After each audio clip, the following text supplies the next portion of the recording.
What happens when the one place that once lifted you to global fame suddenly closes its doors and tells you you're no longer welcome?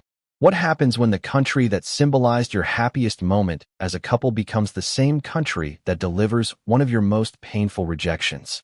And what happens when the memory of cheering crowds, emotional speeches, and glowing headlines is shattered by a government refusal so sharp that even insiders described it as a definitive no? This is the emotional shockwave now shaking Prince Harry and Meghan Markle. And it all centers on one country, Australia. Before we continue, please hit the like button, subscribe to the channel, and turn on the notification bell for updates. The very same Australia that once embraced them, adored them, and celebrated them during their 2018 royal tour. A tour that didn't just define their early marriage, but arguably defined their entire global identity. A tour that made headlines around the world not only because of the incredible public turnout, but because it was during that trip that they proudly announced Meghan's pregnancy with their first child, Archie. That Australian moment became part of their family story, their public narrative, and their royal trajectory. And now, years later, that same country has rejected their request to return. Not delayed it, not reconsidered it, not reshaped it, rejected it, flatly, firmly. And, if insiders are correct, permanently. So the real question you'll find yourself asking is simple. How did we get here? How did a royal couple who once stood on Australian soil with tears of joy now find themselves wiping away tears of disappointment after a government decision that seems both symbolic and strategic? And why did it happen now? Because something about this timing matters. A lot. You see, royal rejections rarely happen in isolation. There are political undercurrents, public sentiment issues, diplomatic concerns, media narratives, and behind every no from a government, there are always unspoken reasons, concerns that are never placed in press statements, but absolutely shape the outcome. So when Australia, one of the most significant Commonwealth nations, quietly declined the Sussex's interest in returning, royal insiders knew instantly that this wasn't just a scheduling conflict or a logistical inconvenience. This was a message. A message delivered not through words, but through silence, through refusal, through distance. And that message hit Harry and Meghan harder than anyone close to them expected. Because for them, Australia wasn't just another stop on the royal tour circuit. Australia was the place where they felt unstoppable, united, loved, needed, where crowds filled entire roads, where media coverage bordered on sensationally positive, where Meghan, still adjusting to royal life, felt embraced in a way she rarely had in the UK. Most importantly, Australia was the place where they felt like a team, an unstoppable duo with a glowing future ahead of them. And that's exactly why this rejection cracked something deeper. But before we get to the politics, the behind-the-scenes calls, the internal government discussions, and the emotional fallout in Montecito, we have to go back to the beginning of it all. To understand the intensity of this rejection, you must understand the emotional weight of the memory they were trying to return to. Because when Meghan and Harry thought about Australia, they didn't think of politics. They didn't think of diplomacy. They didn't think of security budgets, government approvals, or media storms. They thought of 2018, of the joy, of the crowds, of Archie, of the early promise of their marriage. Before scandals, before documentaries, before interviews, before lawsuits, and before the chaotic split from the monarchy. For Harry especially, Australia had always carried a special meaning. He knew the country. He knew the people. He had visited before as a young man. He had served alongside Australians in the military. He often described Australians as straightforward, warm, and loyal. During the 2018 tour, he felt that loyalty again, this time directed toward Meghan. And that, perhaps, is the deepest irony of this moment. The very country Harry once believed he could count on became the first to firmly turn its back on him. Now, imagine the symbolism of that. Imagine Meghan remembering the moment she stood in front of the Sydney Opera House as the world discovered she was pregnant, only to be told, years later, that she and her husband were no longer welcome to return even as visitors on an unofficial tour. Imagine the shock of learning that the government, not just a local council, not just a regional office, but the Australian federal government, deliberated on the matter and ultimately decided it was not in the nation's best interest to host the Sussexes again. Why? That's the question that set the Sussex camp scrambling for answers. Because this wasn't just a closed door. It was a locked door, a bolted door, and from the sound of it, a door that might not open again anytime soon. And so the story changed. One moment the Sussex team was preparing what they hoped would be a sentimental, deeply meaningful return to Australia, a chance to reconnect with the public, reignite global goodwill, and revisit the place where their parenthood journey began. The next moment, everything collapsed. But here's the twist that makes this story so shocking. People inside the Sussex orbit insist that the couple genuinely didn't see it coming. They believed that, despite the controversies of recent years, Australia would still be open to receiving them. They believed that the emotional history mattered. They believed that the goodwill of 2018 still existed. But political landscapes change. Public sentiments shift. Royal dynamics evolve. Sometimes quietly, sometimes abruptly, sometimes brutally. The rejection didn't happen overnight, yet the Sussexes experienced it that way. A sudden, wrenching shock. A new chapter of their lives unfolding in a direction they never anticipated. And as more details emerged, from diplomatic whispers to internal documents, from advisors' warnings to private reactions, the story only grew more dramatic.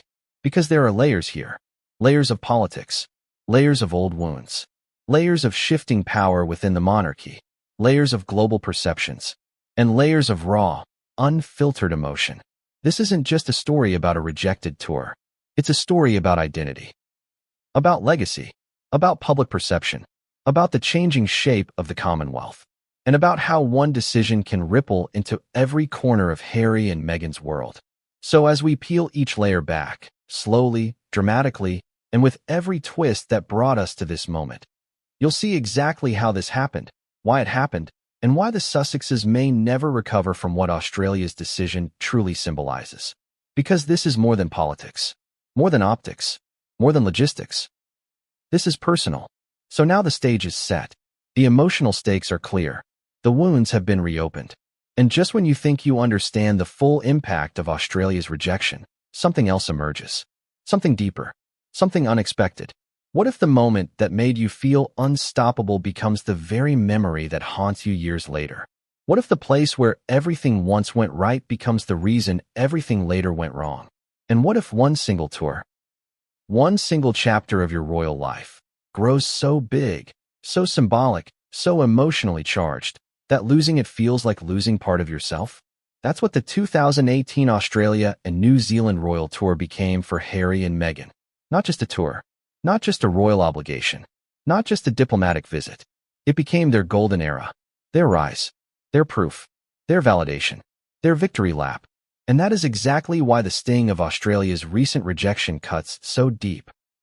To understand the pain, you must understand the glory. Because this was not just the Sussexes' first overseas tour as a married couple. It was the tour that built their myth, their brand, their public image. The tour that convinced millions that the monarchy had a new, modern, emotionally engaging future. But let's rewind.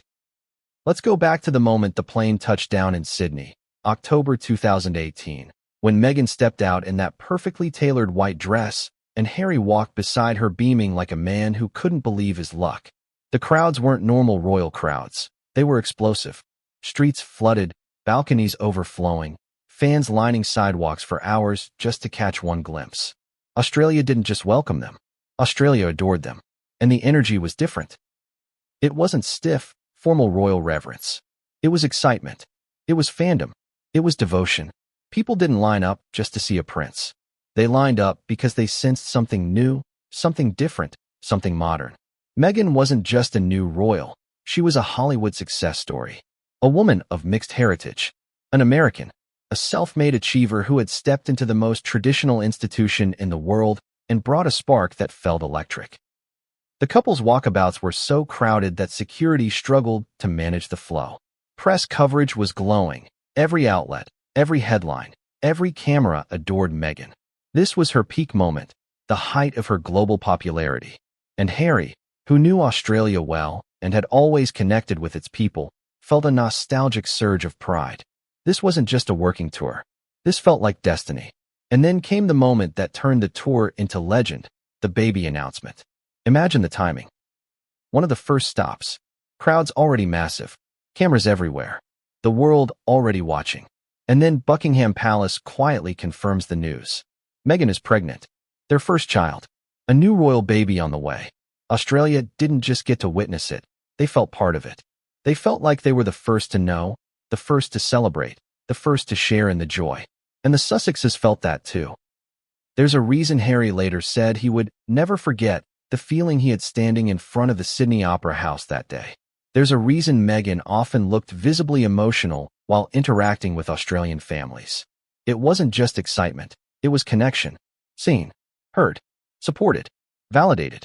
For Meghan, who was navigating a new royal family, a hostile British tabloid culture, and enormous pressure, Australia felt like a sanctuary. A warm hug. A reminder that she was embraced by millions, that she belonged, that she was loved. For Harry, who had always adored Australia from his military days, it rekindled the simplicity of his younger years, before titles, before tabloids, before tension, before loss, before division. He was back in a country that valued authenticity, humor, directness. A place where people weren't afraid to joke with him, question him, talk to him like a human being. They felt at home. Now pause for a second. Imagine the contrast. Imagine going from that level of adoration to being told, years later, "We don't want you here. Not now. Maybe not ever." That's not rejection. That's emotional whiplash. But before we get there, we have to examine what really made the 2018 tour so defining. Because it wasn't just the pregnancy announcement, the crowds, or the glowing media. It was what happened behind the scenes. People forget that the 2018 tour was intense. Brutally intense. It had over 70 engagements. Multiple countries. Long travel days. Tight schedules. High-pressure expectations. And Meghan powered through all of it while newly pregnant, often without letting the public see the exhaustion. She smiled through morning sickness, through jet lag, through endless handshakes and speeches. Staff later admitted they were shocked at how hard she pushed herself. But those intense conditions also exposed cracks beneath the shine. There were early signs of tension between the Sussexes and palace staff. Rumors of disagreements. Complaints. Breakdowns in communication. Whispers that Meghan's work ethic was too Hollywood for palace operations. Whispers that her expectations were too high. Whisper that staff felt overwhelmed. These whispers didn't make headlines at the time. But they resurfaced later, much later, feeding the narrative that the 2018 tour was both their rise and the beginning of the internal storms that would eventually tear everything apart. But none of that mattered to the public in 2018. To Australia, they were golden. They were the future. They were the modern monarchy. And so the government, too, leaned in. They saw value in hosting them. They saw excitement. They saw opportunity. Every step of the tour felt like a triumph. Harry and Meghan visited rural communities devastated by drought, and the reactions were raw and emotional. They greeted young fans who brought handmade gifts. They attended the Invictus Games, where Harry's pride was visible every time he spoke about veterans. Meghan gave speeches that were widely praised for sounding genuine, unscripted, and heartfelt. They felt unstoppable. But the emotional peak of the entire tour wasn't the pregnancy announcement. It wasn't the crowds. It wasn't the glamorous receptions. It was something quieter, more intimate.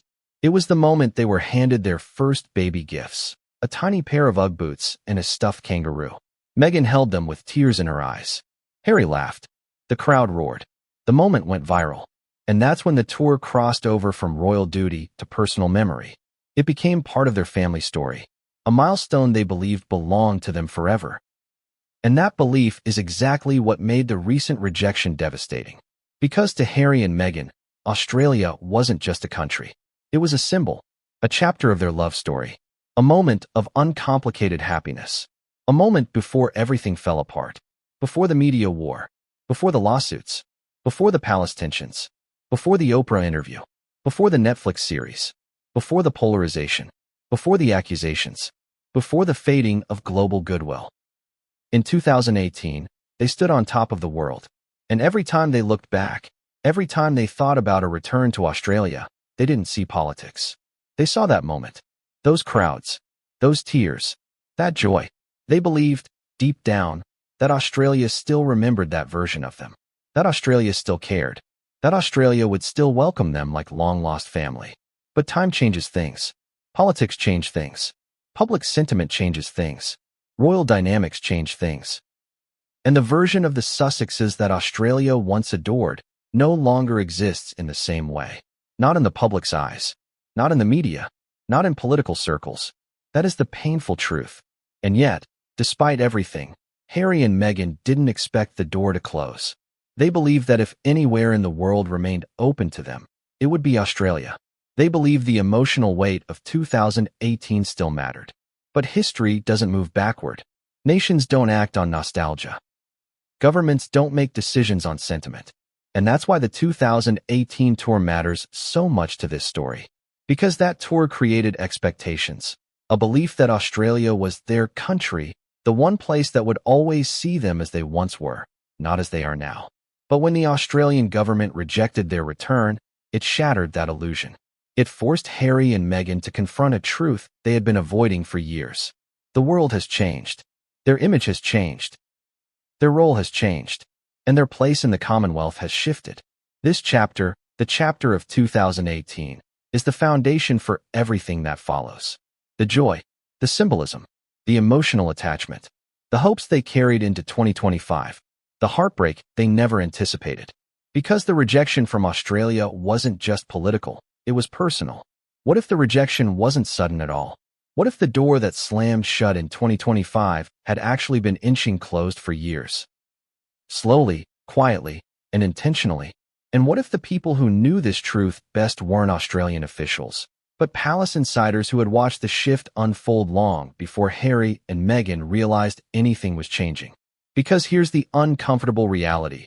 Australia's no didn't begin in Australia. It began in London. It began inside the palace. It began long before anyone outside royal walls had the faintest clue that the Sussexes' global goodwill was fading. And while the public narrative paints the Australian rejection as a sudden, shocking blow, the insiders know the truth. The relationship between the Sussexes and Australia had been cooling ever since the day Harry and Meghan stepped down as working royals. Not because of one event, not because of one interview, not because of one documentary, but because of a growing, compounding list of concerns, some political, some diplomatic, some deeply personal. So let's dive into the part of the story almost no one outside high-level circles ever gets to see. This is the chapter where silence speaks louder than statements, where private hesitations reveal more than public diplomacy, where the shift wasn't loud, but unmistakable. Because Australia wasn't just worried about hosting Harry and Meghan. They were worried about the consequences.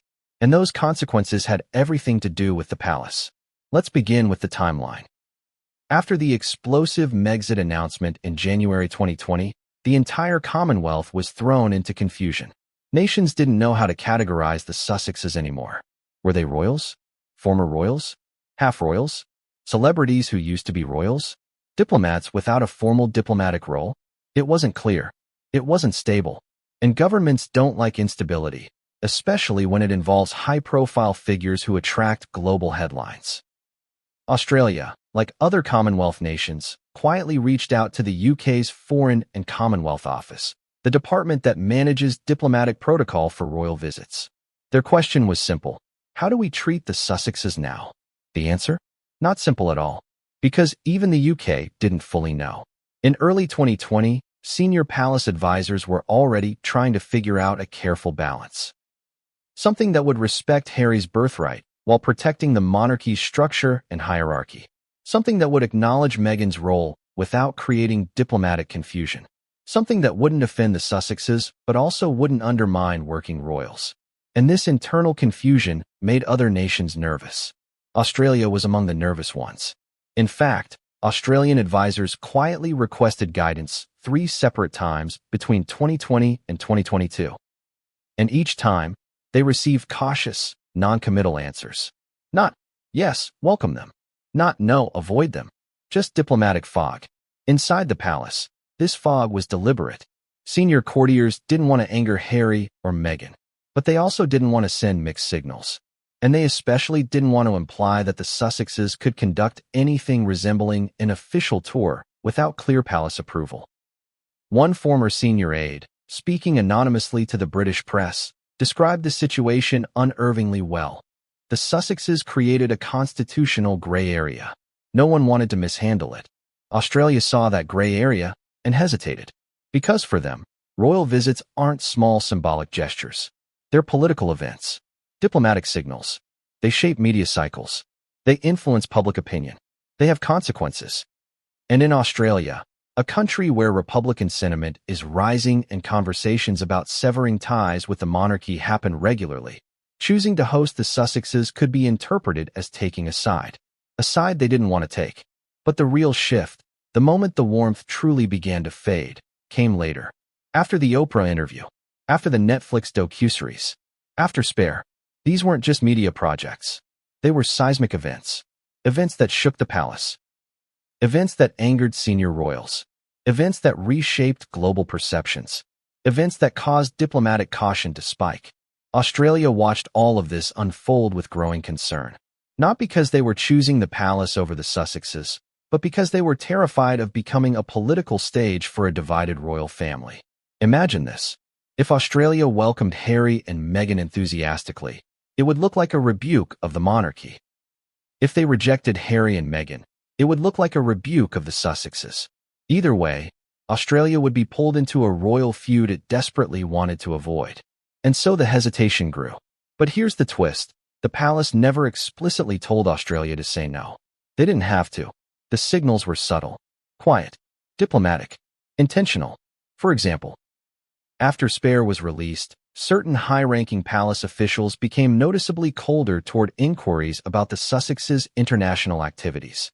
Nothing harsh, nothing severe, just less enthusiasm, less warmth, less clarity, a polite distance.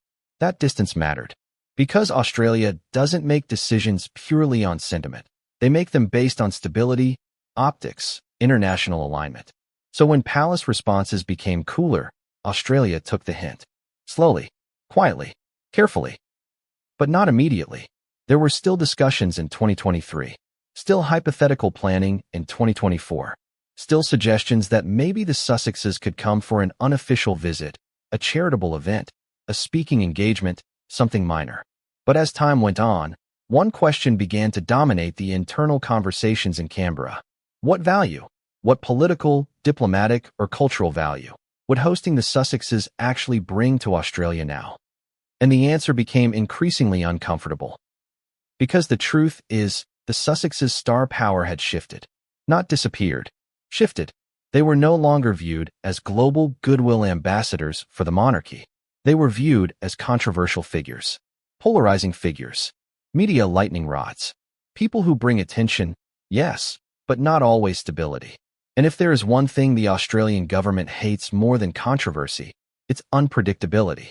But what made it worse, what truly made officials uneasy, was the fear that hosting Harry and Meghan would be seen as taking sides against the monarchy at a time when relations between King Charles and the Sussexes were visibly strained.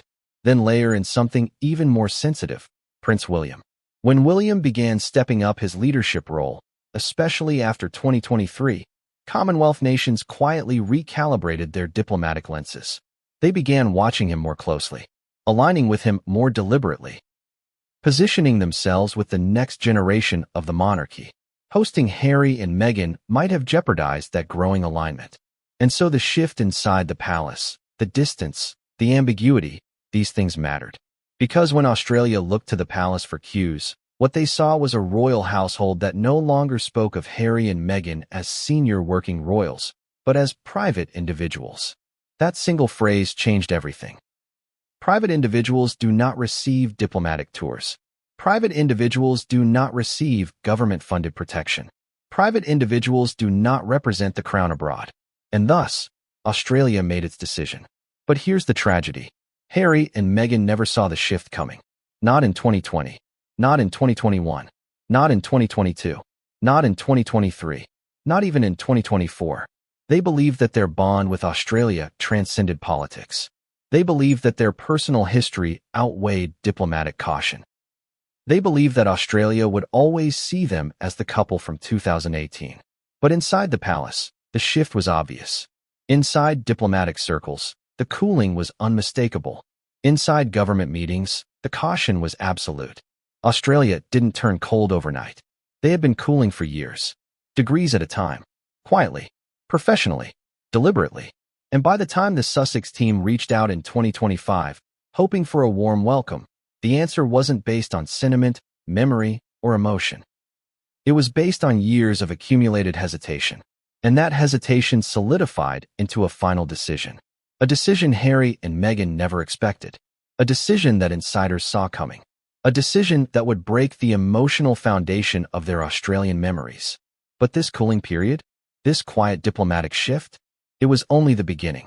Because the real turning point, the real catalyst behind Australia's definitive no, came not from the palace, but from a single private request made on Meghan's behalf. A request that shocked Australian officials. A request that changed the tone instantly. A request that transformed diplomatic caution into diplomatic rejection. And that request is where everything begins to unravel.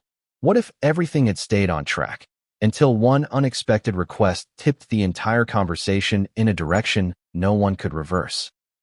What if the turning point in Australia's decision didn't come from a heated political debate or a massive diplomatic conflict, but from a single question? A question so bold, so revealing, and so strategically miscalculated that Australian officials looked at one another in stunned silence? Because that's exactly what happened. People imagine diplomatic rejections as dramatic, movie-style moments, stern phone calls, tense meetings, long arguments. But in this case, the moment that changed everything wasn't loud at all. It was quiet, subtle, almost casual. It came from Meghan's team, delivered politely, confidently, and without any sense that it would be received as anything unusual. To them, it was a simple, reasonable request. To Australia, it was the moment the entire conversation shifted. Let's rewind the timeline. It began with hopeful discussions, then cautious enthusiasm, then diplomatic hesitation, then long pauses, subtle delays, non-committal answers. But still, not a rejection. Not yet. There was still a window. A small one, but a window. Australia hadn't said yes, but they hadn't said no either. Then Meghan's representatives contacted the Australian government with a request. A request framed around protocol, security, and public engagement. A request that hinted at public events, speaking arrangements, and media coordination. A request that, crucially, implied a certain status. And that status? Quasi-royal. Not fully royal, not officially representing the crown, but still expecting treatment that blurred the lines. And that's when everything cracked. Because Australia had spent years trying to navigate the diplomatic confusion around Harry and Meghan's status. They were not junior royals. They were not working royals. They were not private citizens in the traditional sense either. They lived in a unique category. Globally famous figures who still used royal titles, but did not serve any royal function. Governments hate unclear categories. They hate undefined roles. They hate gray areas. And Meghan's request pulled Australia right back into the gray area they had tried to avoid. So what exactly was the request? Different insiders describe it differently, but the core was the same. Meghan's team asked whether she would receive the same level of official welcome, security coordination, and media positioning that she and Harry received during the 2018 tour. In other words, parades, public walkabouts, government-led logistics, high-security protocols, formal engagements, official representation-style optics, all without being working royals. And that distinction matters, because governments don't semi-host people in this category. It's either official, or it's private. And Meghan's request made it clear that the Sussexes did not want a private visit. They wanted an elevated visit, a structured visit, a recognized visit, a visit with significance and ceremonial weight. That was the moment Australian officials realized the Sussexes were not looking for a quiet, personal trip. They were looking for a tour, just not an official one, but something that looked like one. And for Australia, that was impossible.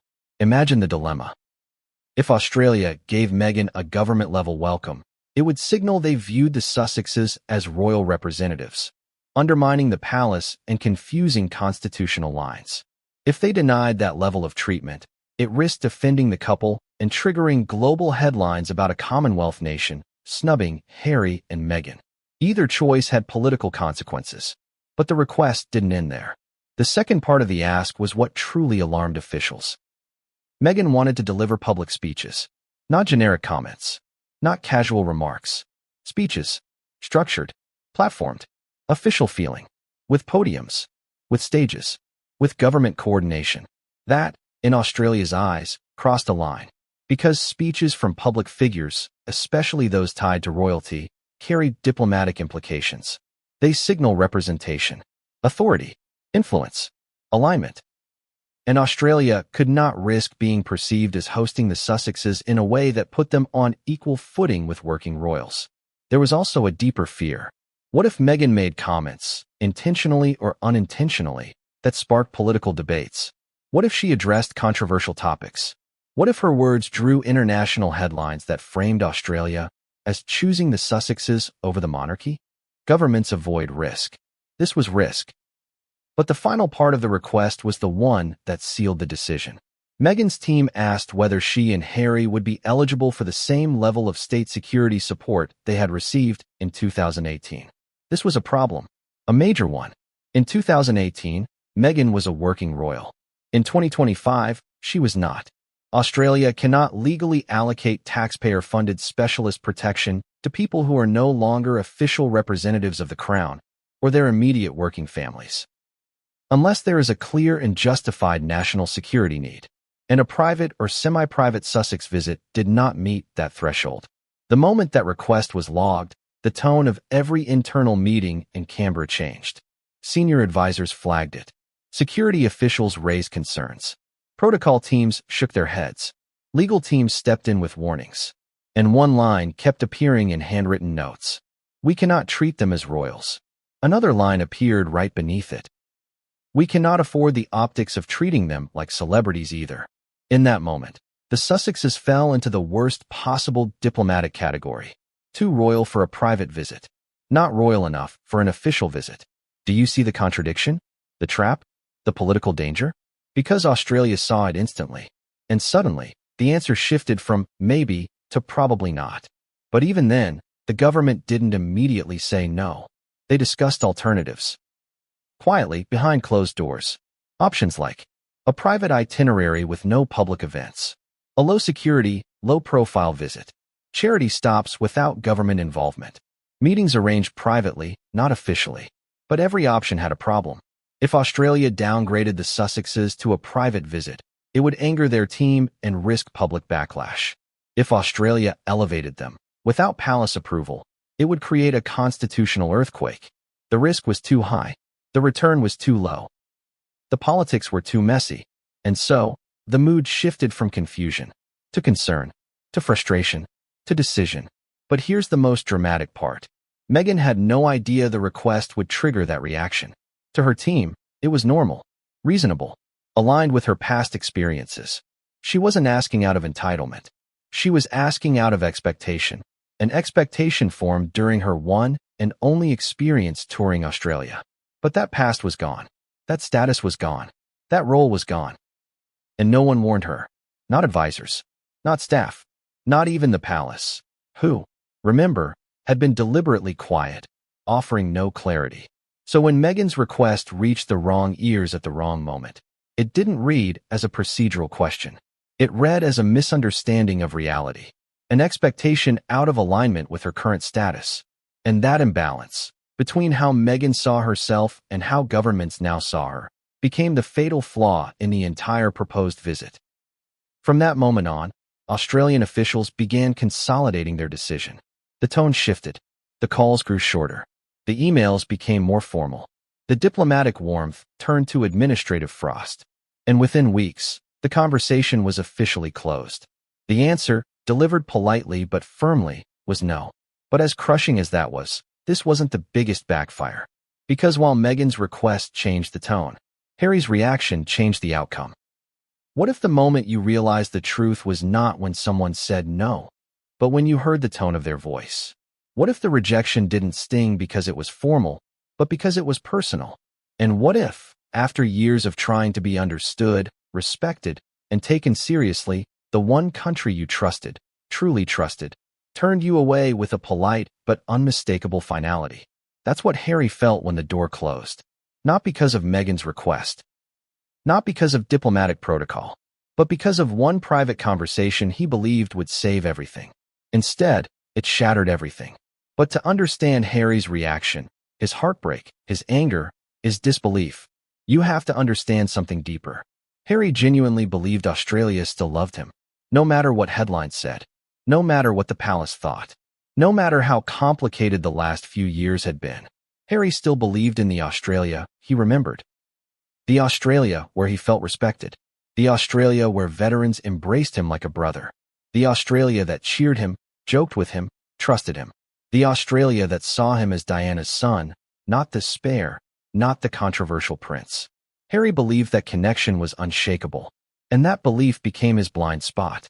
So when discussions between the Sussex team and Australian officials began to stall, Harry decided to step in personally. He thought a familiar voice might help. He thought a personal touch might cut through the hesitation.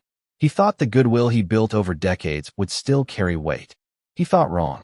According to insiders, the call happened quietly, discreetly, and with no media or palace involvement. Harry picked up the phone believing he could clarify misunderstandings, smooth things over, or at the very least, get a clearer sense of where things stood. After all, he wasn't asking for anything outrageous. In his mind, he was simply hoping to reconnect with a country he cared deeply about. But when the call connected, Harry felt something he hadn't expected. Distance. Not hostility. Not coldness. Not disrespect. Just distance. A kind of professional caution. A measured politeness that didn't exist years ago. A tone that made clear, we respect you. But things have changed. And Harry wasn't ready for that.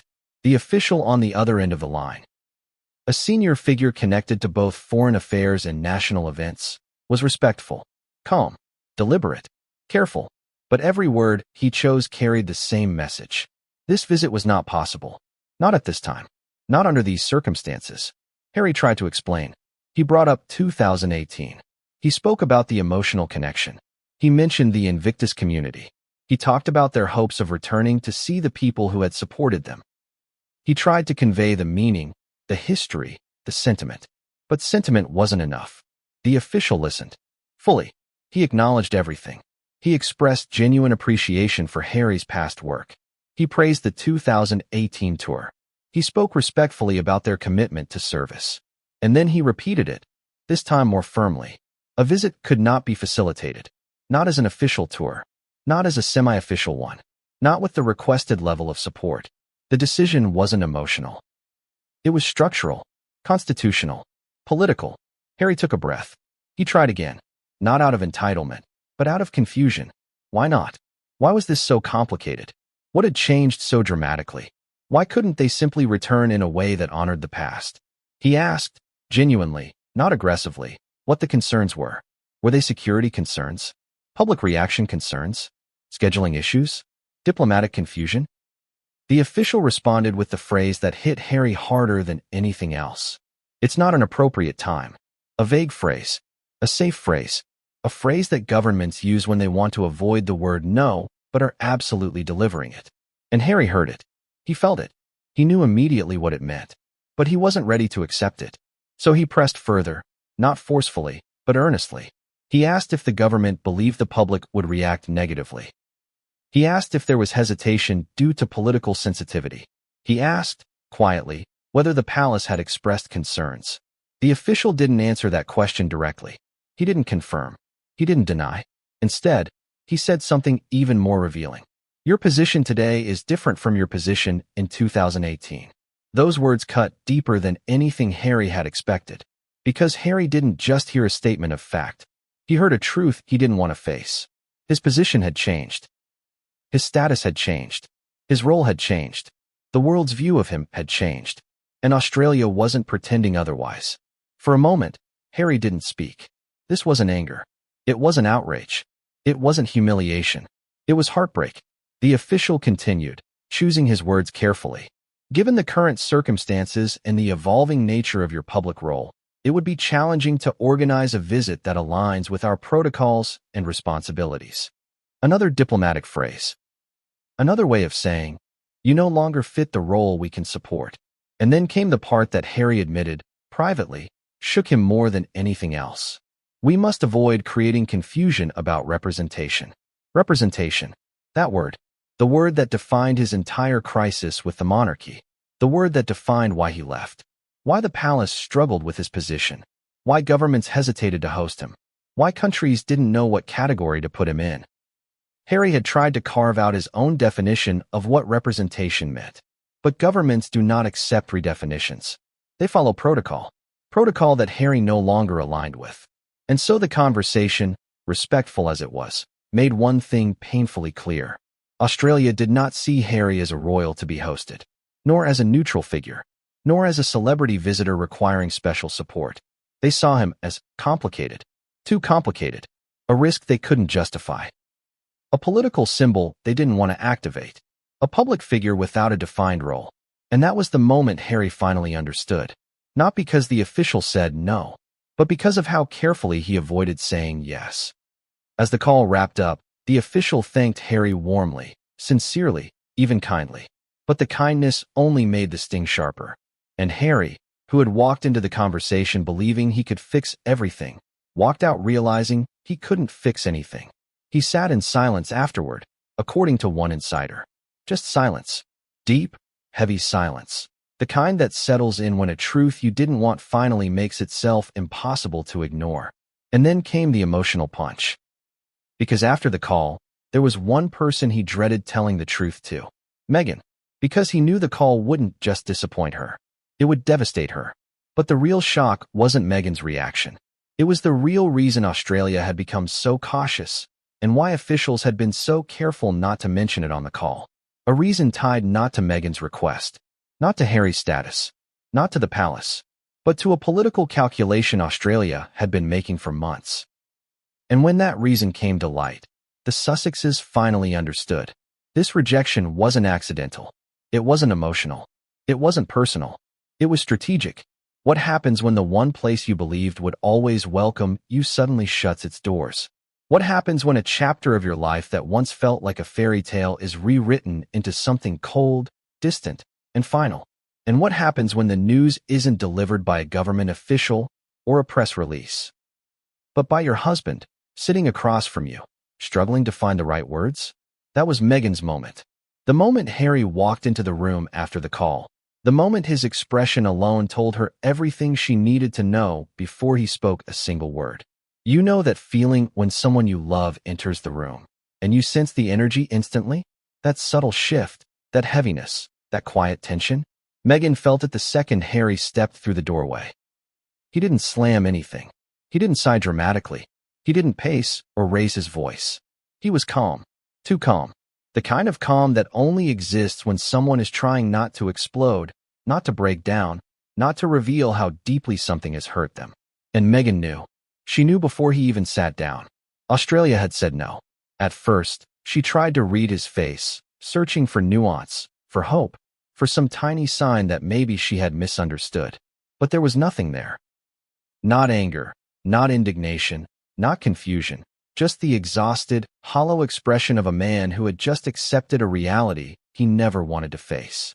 She swallowed, tension in her stomach, heat rising behind her eyes. She asked him quietly, "What did they say?" A simple question, but the answer was anything but simple. Harry didn't repeat the diplomatic language. He didn't soften the blow. He didn't hide behind vague phrasing.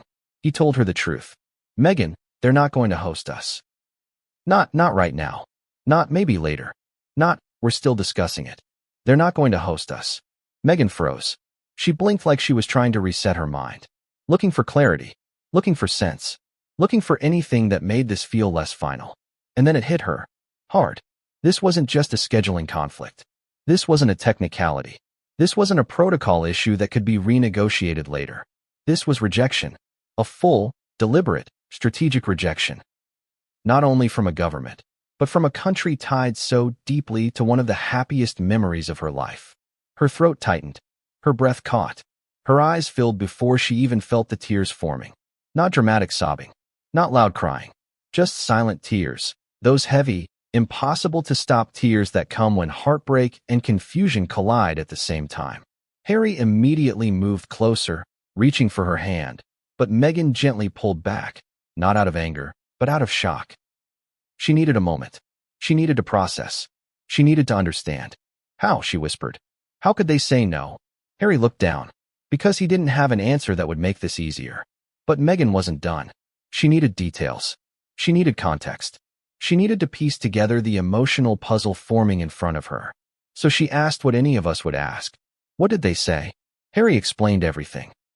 The tone, the wording, the hesitation, the diplomatic phrases that hid hard truths. He repeated the lines that cut him the most. He explained how the conversation wasn't confrontational, but wasn't warm. He told her the phrase that broke him. Your position today is different from your position in 2018. Meghan shut her eyes. That sentence, that was the blow. Because it wasn't about protocol. It wasn't about security. It wasn't about logistics. It was about perception. About status. About hierarchy. About her place in the royal story. To Meghan, it felt like Australia was saying, we welcomed you when you were valuable to the institution, but now that you're not, we don't need you. She knew it wasn't personal. She knew governments don't act out of emotion. But this felt painfully personal. Because 2018 wasn't just any tour. It was her moment. Her breakthrough. Her proof to the world that she belonged. And now, it felt like that moment had been taken from her. Rewritten. Deleted. Dismissed. She whispered, it's because of me, isn't it? Harry's head snapped up. No, Meghan, it's not. But she interrupted. It is. The palace doesn't want us doing tours. The media still twists everything I say. The public thinks I don't know, too much, too outspoken, too American, too everything. Australia doesn't want the drama. They don't want the noise. They don't want the headlines. Her voice cracked on the last phrase. Harry tried to reassure her, but Meghan wasn't finished. She started rattling through all the things she'd been accused of in the past 5 years, things that had built up like sediment under her skin. Too political, too independent, too vocal, too influential, too modern, not royal enough, too royal in the wrong way. Every contradiction, every double standard, every narrative that followed her since 2018. It all came crashing out. Meghan wasn't emotional because Australia said no. She was emotional because of everything that led to this no. Rejection always hurts more when it touches old wounds. But then something else happened. Something quieter, deeper, and more complicated. Her sadness slowly turned into something that scared Harry. Frustration. Not explosive frustration. Not angry shouting. A slow, heavy, accumulating frustration. The kind that grows from feeling misunderstood for too long. The kind that builds when you keep trying to do things right and still can't win. The kind that comes when every step you take seems to trigger consequences you never intended. Meghan finally asked the question Harry had been dreading. What did they say about my request? Harry hesitated. Too long. And Meghan saw it. Her voice dropped. Soft. Hurt. Almost childlike. They blamed me, didn't they? Harry immediately said no. But Meghan already understood the truth. The request had been a factor. Not the only factor. Not the biggest factor. But a factor. And that was enough. Meghan wasn't angry that Australia couldn't fulfill the request. Meghan was devastated that the request had been interpreted as entitlement when, in her mind, she was simply following the only model she had ever known. She had only done one Australian tour. It had been official, structured, ceremonial, formal. So how could she possibly know the rules had changed? But the worst part. The part that made Meghan grip her knees and stare at the floor for several long seconds was the realization that no one had told her. Not staff. Not advisors. Not the palace. No one had briefed her on what she could or couldn't request. No one had explained how her status had shifted. No one had warned her that her expectations would be seen as inappropriate. She had been left to guess. And she guessed wrong. Harry reached out again, and this time Meghan let him take her hand. But the heaviness in her shoulders, the tension in her jaw, the silence between each breath, those things spoke louder than any words. She wasn't just upset. She felt blindsided, embarrassed, misjudged, misinterpreted. And then came the moment when everything spilled over. She whispered, I thought Australia understood me. That sentence wasn't about politics. It wasn't about protocol. It wasn't about roles or security or logistics. It was about belonging. Meghan had believed, sincerely, that Australia was one of the rare places that saw her clearly, warmly, fairly. During the 2018 tour, She had felt accepted in a way she didn't always feel in the UK. Rejection always hurts more when it comes from where you felt safest. But the spiral didn't end there. Because as Meghan sat in silence, staring at her hands, considering everything she had just learned, another realization crept in, one that made her heart tighten with dread. If Australia said no, who else would? If Australia, the country that once adored them, had become cautious, distant, and ultimately closed, what did that mean for other Commonwealth nations? For future opportunities? For the public narrative? For their place in the global story? Meghan didn't want to ask it. She didn't want to say it out loud. But the fear rose anyway. Harry, are we losing the Commonwealth? Harry didn't answer, because he didn't know. Australia wasn't just a rejection. It was a warning, a signal, a shift in the global winds. And Meghan felt it in her chest. A tightening, a dread, a panic that told her this wasn't an isolated decision. It was part of a pattern, a ripple, a domino effect. One rejection leads to another. One hesitation leads to caution. Caution leads to distancing. Distancing leads to political statements. Statements lead to global perception shifts. Meghan wiped her face with her sleeve. She wasn't crying anymore. Something else was forming behind her eyes now. Resolve. A determination she hadn't felt in years. A determination born not from anger, but from fear. The fear of losing control over their story. The fear of disappearing from global influence. The fear of becoming irrelevant. Meghan finally turned to Harry. We have to fix this, she said. We have to change the narrative. We can't let this be the story. But what Meghan didn't realize, what neither of them realized in that moment, was that the story was already changing. That Australia's rejection wasn't the end of anything. It was the beginning. Because while they were trying to process what had just happened emotionally, something else was happening politically. In Canberra, in London, across the Commonwealth. A shift, a ripple, a reinforcement of a decision far larger than a single tour. And the next move wasn't up to Harry, or Meghan, or even their team.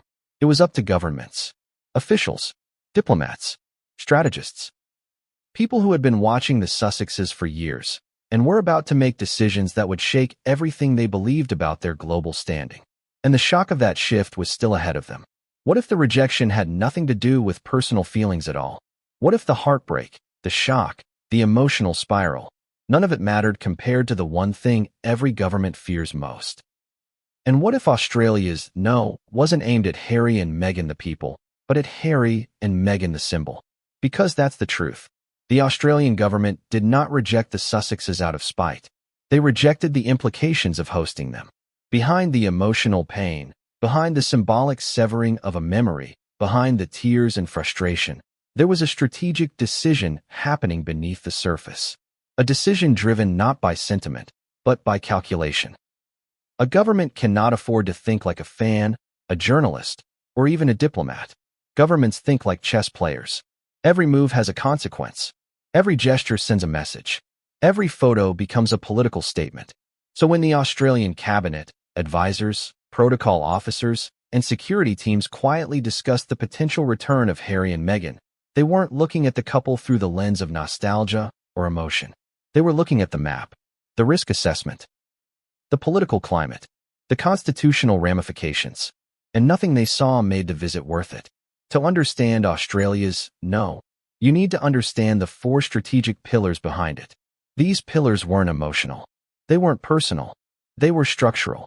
And once they were set in place, the decision became inevitable. Let's break them down one by one. Pillar 1. Public opinion had shifted. Governments track public mood constantly. It's part of their job. They analyze polls, social media trends, news coverage, and public commentary. And what Australia saw from 2020 to 2025 was a drastic shift in how the Sussexes were perceived. Not necessarily hatred, not necessarily anger, just fatigue. Public fatigue. People were tired of royal drama, tired of interviews, tired of conflicting narratives, tired of the endless he said, she said, tired of scandals and counter-scandals, tired of the noise. Even Australians who once adored Meghan in 2018 began feeling differently. It wasn't hostility, it was exhaustion. The Sussexes no longer represented uplifting modernity. They represented constant controversy. And for a government planning national events, that is dangerous. A fatigued public is an unpredictable public. You can't guarantee turnout. You can't guarantee positive reactions. You can't guarantee stability. Imagine planning a large public visit, only to have half the crowd cheering and the other half booing. Imagine headlines portraying that division. Imagine politicians answering questions about why they invited figures who divide public opinion instead of uniting it. Australia wanted stability, not spectacle. Pillar 2. The rise of the Republican movement. This was the biggest internal concern, and the one no one wanted to say out loud. Australia's Republican movement had grown significantly in the last decade. More Australians than ever before were questioning the relevance of the monarchy. The debate was becoming national, not fringe. Now imagine the optics. Hosting Harry and Meghan in 2025, a pair known for criticizing the monarchy, a pair who left the royal institution, a pair whose presence might embolden anti-monarchy sentiment. That wasn't just a risk. It was a political landmine. If the government hosted them warmly, the Republic movement would claim it as symbolic support. If the government hosted them coldly, it would spark accusations of inconsistency. If the government refused to host them at all, it risked accusations of pettiness. No option was safe. But hosting them, especially with any kind of ceremonial importance, would undermine the government's efforts to remain neutral on the monarchy debate. Harry and Meghan weren't just controversial figures. They were catalysts. And Australia didn't want catalysts. Not in 2025. Not while the political ground was shifting. Not while the future of the monarchy in Australia was being questioned so loudly. Hosting the Sussexes risked turning a slow-burning constitutional conversation into a raging wildfire. Pillar 3. The palace relationship. This was the pillar no one talked about publicly, but everyone in government circles understood intimately. Australia needed a strong working relationship with Buckingham Palace. Not because of royalty, but because of diplomacy. The monarchy plays a symbolic role, yes. But behind that symbol is a tightly interconnected relationship between Australia and the UK. Trade, migration, defense alliances, intelligence cooperation, cultural ties. You do not jeopardize that relationship lightly. After Harry's memoir, after the Oprah interview, after the Netflix series, after the public criticisms of both King Charles and Prince William, the palace was bruised. And Australia knew it. So what would it signal if they hosted the Sussexes with enthusiasm? Or platformed Meghan publicly? Or treated the couple with ceremonial warmth?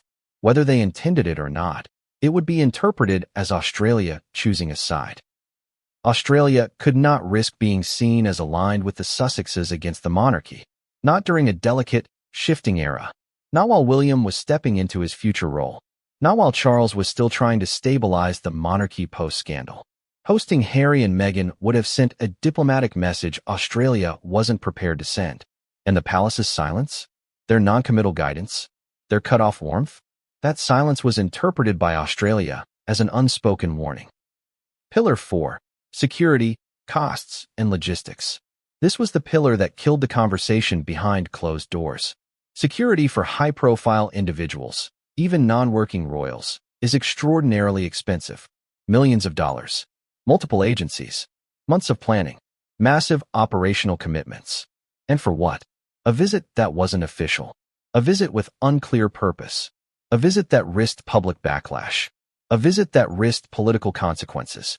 A visit that risked diplomatic tension. A visit with more risks than rewards. Australia could justify paying for security when the Sussexes came as working royals representing the crown.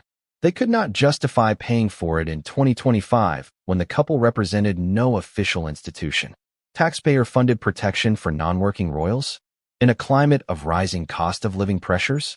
In the middle of political sensitivity around the monarchy? Impossible. The internal red line meeting.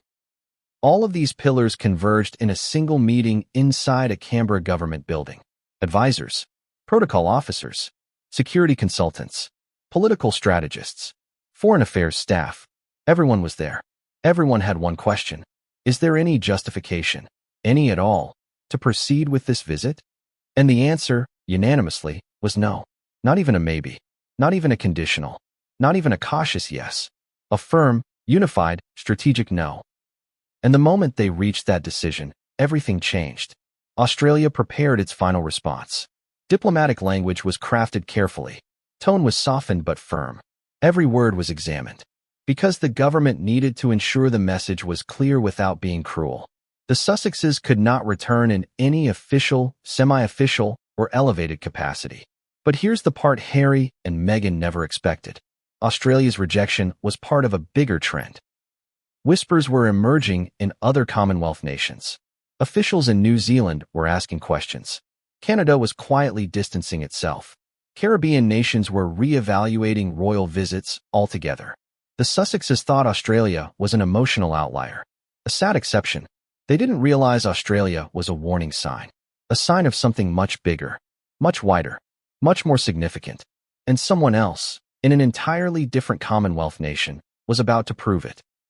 Not through a decision, not through a rejection, but through a statement. A statement that would travel across governments, across royal circles, and straight into Montecito. A statement that would shake the Sussexes more than Australia's rejection ever could. What if Australia's rejection wasn't a standalone decision, but the first tremor of a much larger earthquake? What if the shock that hit Harry and Meghan wasn't just about one country's no, but about the silent ripples?